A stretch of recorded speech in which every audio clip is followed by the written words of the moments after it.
I'm just recording just so. Oh, okay, yeah. This is a super long cable. We're gonna program it and gonna forward it. Read the feedback back to the serial terminal.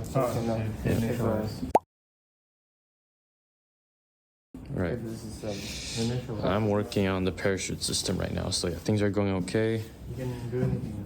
So yeah, good. You should. Bruh. So far it's going alright. You sure it's initial? Today, hopefully we can get the parachute done. Test everything. So yeah. Alright, here it goes. Careful. Don't want this thing to break. Can catch, no? Can he? Oh. Oh my god! Okay, deploy. Good. Let's try it again. Try another way. Wait, screen recording? No? Okay. No, it's fine. Okay, deploy it. Great. Let's try it again. Let's say doing slower. Ultra wide, did you use ultra wide? It's 0.5. Okay, ultra wide, good. yeah. Finally. He learned his lesson. Good. Did it break? The code or the hardware? The thing, bro, the thing! Oh my god! Wait, hold on. Sorry, I missed that one. I'm not sure if that. Yeah. Wait, can you just screen record? Oh, it's fine. I have to download it. You can screenshot that after. It doesn't? The cable maybe? Is that the cable?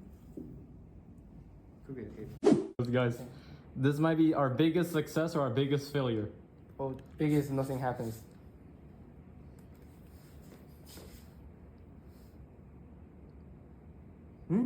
Oh, we didn't power it. No, it's powered, no? Unless Peter drop a wire. What? You sure don't drop a wire when we connect it? Is there light underneath? Can I aim at you? Wait, hold the camera. Hold it. You couldn't see anything. Oh, It worked! Peter, you didn't go with the right angle. Go for 0. You should go 0.5. It worked! I told you to go to 0.5. It worked! I told you to go to 0.5. Who cares? It worked! So, Mr. Yang, how is the please, sire, explain. Okay. How is the computer working? Okay, so after this rocket boots up, it's gonna be in idle state.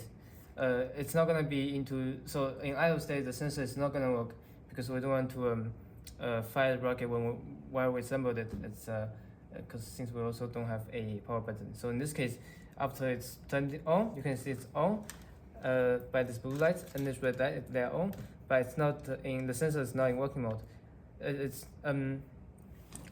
So we're gonna turn this on, and then we're gonna assemble it, putting the shell on. A shell is it's flexible, so we can press the buttons to do a shell. After we put a shell on, we press the button, and this LED will indicate the sensor into working mode. And then you can looking at the terminal output that after it start working, it would take the parachute code. It will detect parachute when it's flipping over or stop at top. And if I switch once I switch this off, it's no longer producing look at that, guys. code over there. Wow.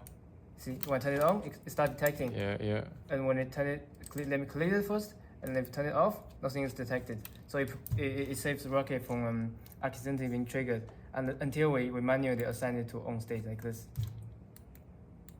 So yeah, that's the rocket launch protection safety system. There you go. There you go. So this is how you assemble.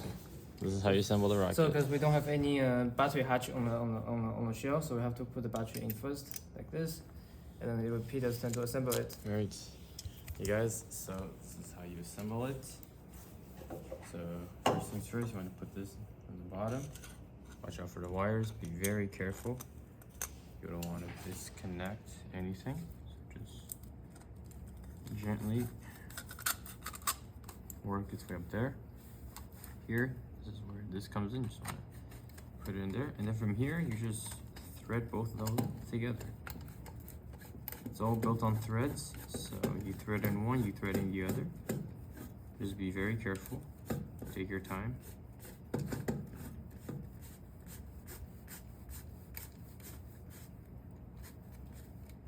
So see this thing no longer turns, and that means that this is stuck there. So now all that matters is you push this one down.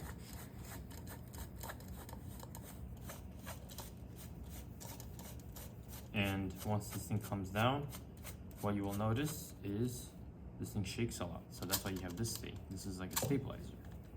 So just line them up and just spread them down.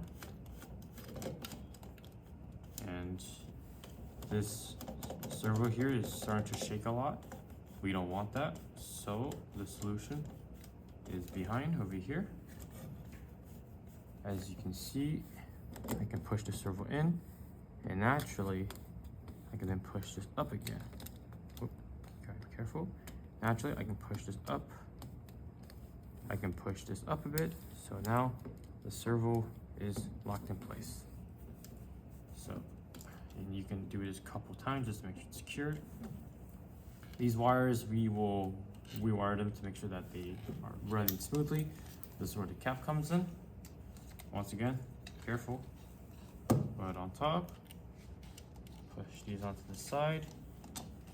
Gently push everything down. The spring here, you can stop right there. That's where the spring is. And then basically the cone will go on top. And then whenever we're ready, we just click this button. Voila. And there you go. Now That's we know the it's running. activate state. And when we want to turn it off, just click it again. There you go.